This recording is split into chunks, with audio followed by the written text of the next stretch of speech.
Hi everyone, welcome and welcome back to my channel. No symptoms, no family history, healthy lifestyle, diagnosed with colon cancer at the age of 45. I'm Cindy and I am a colon cancer survivor, and I discovered my love for art at my current age of 61. I'm wearing my sweater, electric blue sweater here in celebration of colon cancer awareness. March is Colon Cancer Awareness Month. In this video, I'm going to talk about my cancer survivor story. I'm not going to do any demonstrations or paint reviews or paintings in this episode, so I'm forewarning you. But this is very important to me. This is near and dear. And I just wanted to give you a brief story of my experience as a survivor. All the stars were aligned that period of time that I was diagnosed. Because how that happened was, it was a warm September late afternoon. I came home early from work, which is a rare moment, and instead of picking up the stereo remote, I accidentally picked up the TV remote and put the TV on, and lo and behold, Oprah was there. She had her show at that time, early September 2008. So I was like, oh, okay, I'll just leave her on. She could be in the background as I'm putzing around in the apartment. And Dr. Oz happened to be a guest. And Dr. Oz said, well, after this commercial break, I'm gonna have my poop discussion. So I'm like, oh, okay, that sounds interesting. I'll sit down and listen to what he has to say. So he went on and he said that basically, I don't want to gross you guys out. Well, maybe. But basically, anything other than a C or an S shape is not good. I mean, things like pebbles, mountains, spaghetti, if it's a long string, like a spaghetti, and a couple other things I'm trying to remember. But,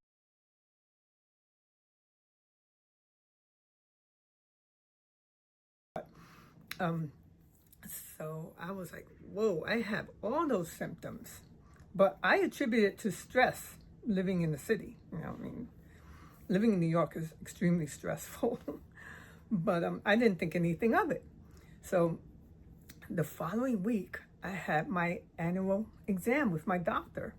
And my doctor and I were talking, and I just casually dropped, hey, I saw this episode in Oprah, Dr. Oz was on. And I told her that I had all those basic symptoms.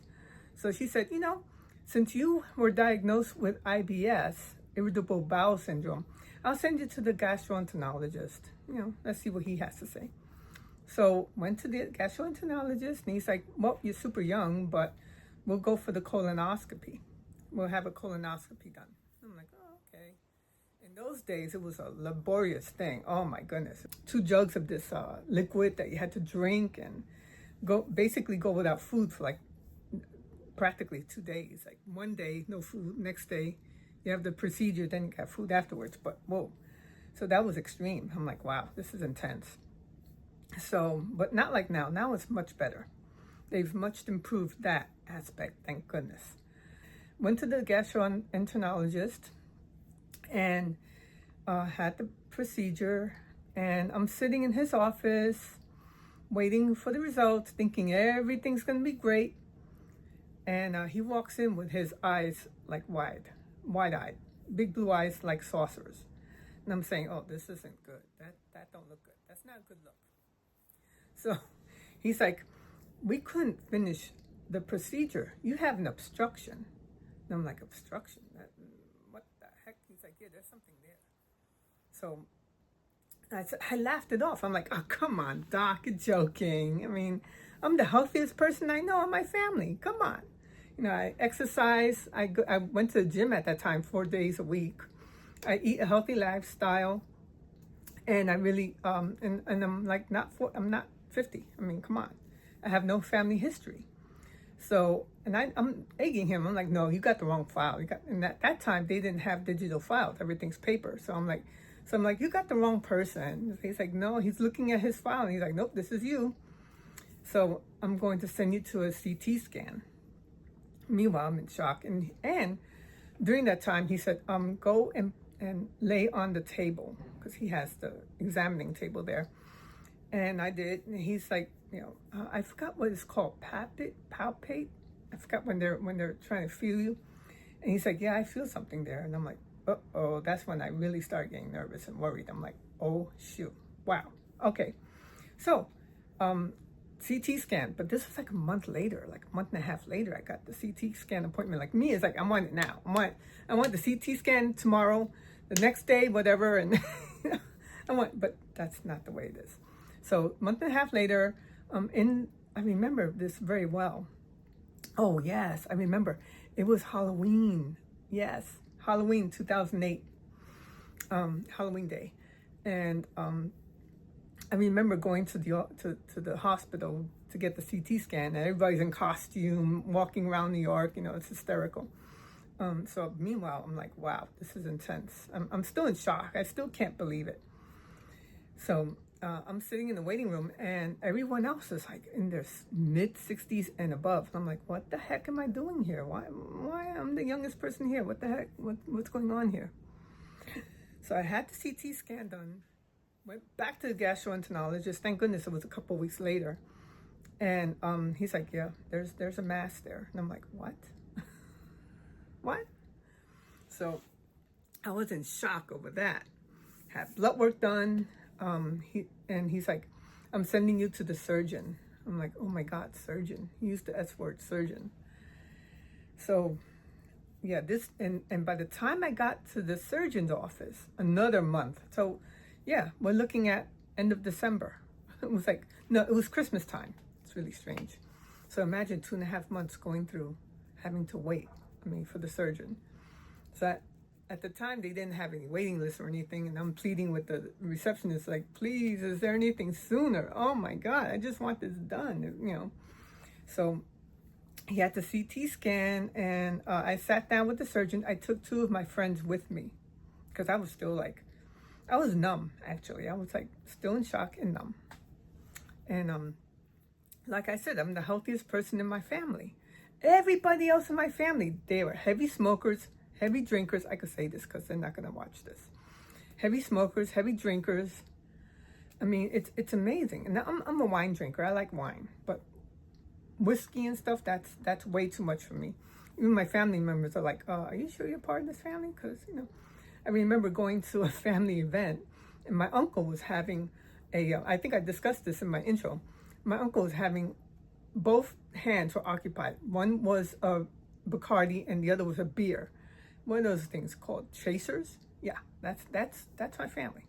And I grew up, I have to admit, I did grow up on fried foods. That was the diet. Yep, fried foods. Now, I don't mean just lightly fried. I mean dunked into like an inch of lard, believe it or not. Yeah, manteca. I'll show you. Show you a picture of it. My mom used to buy those in bricks. Oh, looking back. But when I was a teenager, that's when I became aware. Hey, this is not healthy. And discussed this with my mom. My mom couldn't believe it. She was, well, what else is there to cook with? She only grew up with that, with manteca, lard. So I told her other like olive oil. Well, we use olive oil a lot in our culture, and they didn't have things like now, like avocado oil. It's supposed to be very good for you. I use that. But anyway, so back to the surgeon's office. I'm in the surgeon's office, and he's telling me, yeah, it's a large mass. Now, because I asked him, I'm like, outside those symptoms from Dr. Oz, I had no symptoms, and this was stage 3 mass cancer. I was like, oh my God. I was just in shock. And so he's like, yeah, it's a large one. So I'm like, it's a large tumor? Outside, I don't, you hear the usual, you hear the blood in the stool, and you hear like the usual. Usually blood and stool is kind of like a giveaway. But something's going on that's not right. But so he, so I said, it's that large. So yeah, he just flipped on his computer, and next thing I knew, I saw my image of he pulled up the CT scan, and I'm looking at my enemy right there. I'm like, wow, that thing is huge. I'll show you. I did show it to you in in the intro. So this is December, Christmas time. And thank goodness I had my friends with me, my two friends, my two best friends, because I would not have remembered. It's like my mind was like, I was just trying to comprehend this. And so the surgery was in January, mid-January. I'm like, oh God, I just want the surgery. Can't we have the surgery done tomorrow? I just want it done now. Take it easy. So the surgery was in January. Yeah, they removed 9 inches of colon. Yep. Shocking.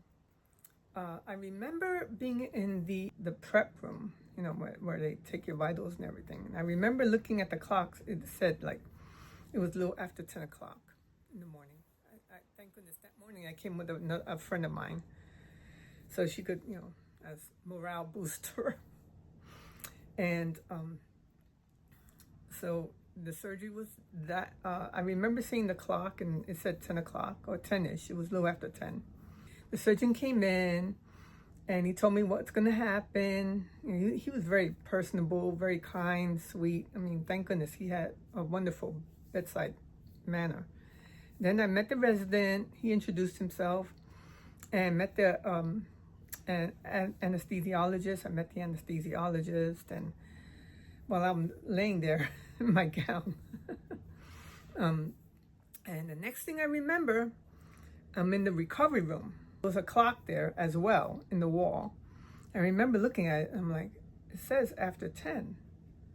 Does this mean, you know? I'm like in the fog, and I'm like, wait a minute. I guess this is after 10 p.m. 10. It's like p.m. So yeah. So I spent a month in recovery. It took a month for me to recover from that, and it was what happened was I spent a month away from work. The wild thing is that I just started a new job in September. It was a pen manufacturer. It was a small office in New Jersey, and I just got my health insurance. Yep, just got it. So passed the 3-month probation and got the health insurance. And I got the health insurance in December. And I told them that I was going to go for, I'm going to be away for a month because I'm going to be recovering from major surgery. I told them this early January. I wanted to wait until after Christmas and everything. So, yeah, talk about timing. It did take a month to recover from the surgery. I stayed at my cousin's house, so at least I had family members around me while I was on recovery mode. And at that time, I had the pathology report. Thank goodness the pathology report came back clear. And I recovered pretty well. It was really funny because during that time, I did not watch news. With me, I loaded up my playlist with comedies. I just watched comedies. That's all I did. Everything, just comedies and such like that, just to keep my mood up and going. So that's the gist of it. I didn't want to make this video an hour long, but my suggestion is that you have to be an advocate for your own body. If you feel that something's not right and you don't like the answer the doctor has given you, go to another doctor.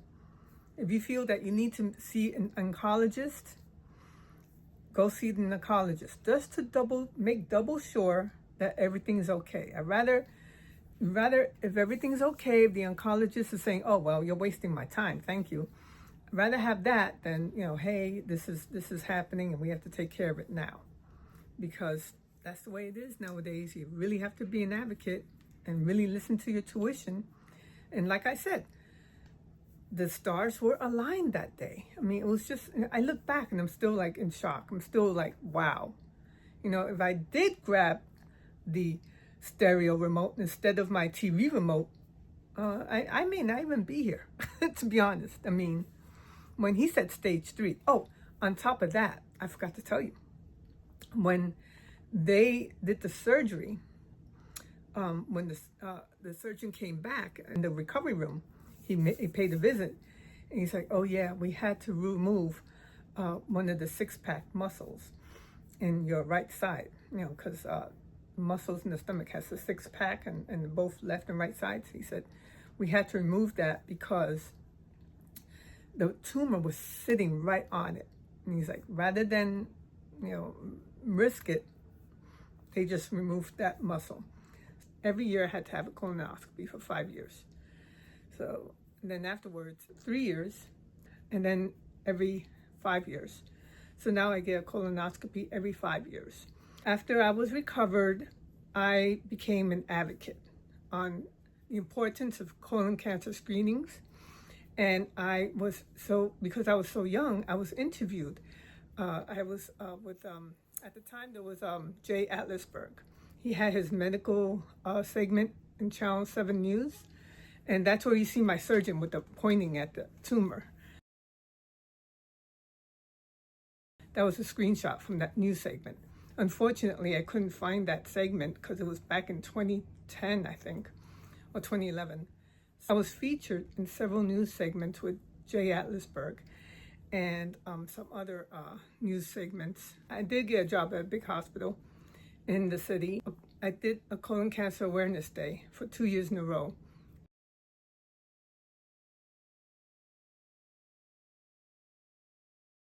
Across from the hospital in this park. It's it's Union Square. I partnered with the hospital, and the Colon Cancer Foundation has the colossal colon, and they were generous enough to work with me, the hospital, and the Parks Department, and the Partnership Parks Department. Oh my God, 4 entities. That was intense.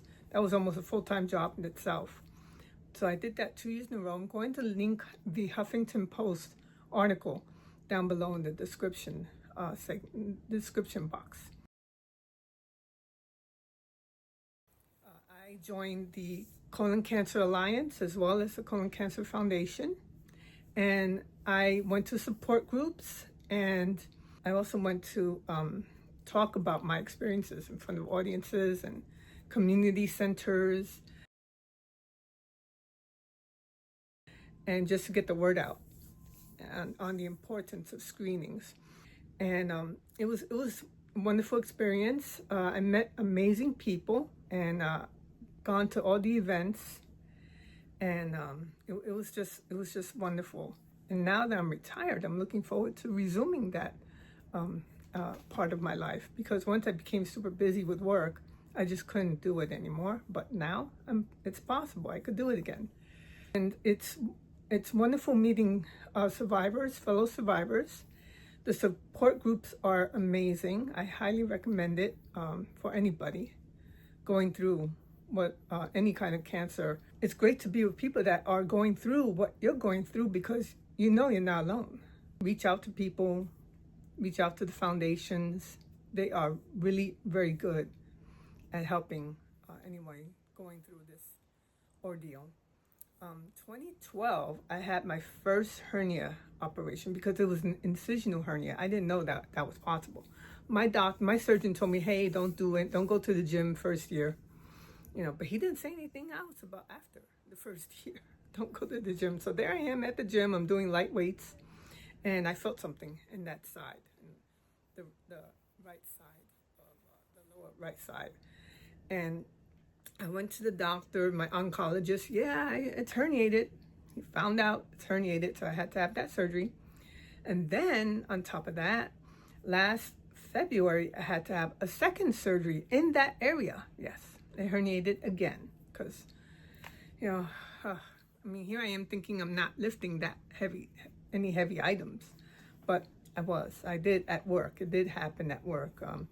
I lifted something and I felt it. Oh man, I really felt it. And I'm like, oh, I dropped that box. I lifted a box, going to carry a box to the conference room because we were about to have a meeting. I lifted that box, I felt something, and I just dropped that box. And I knew it. I'm like, oh, don't tell me. So yeah.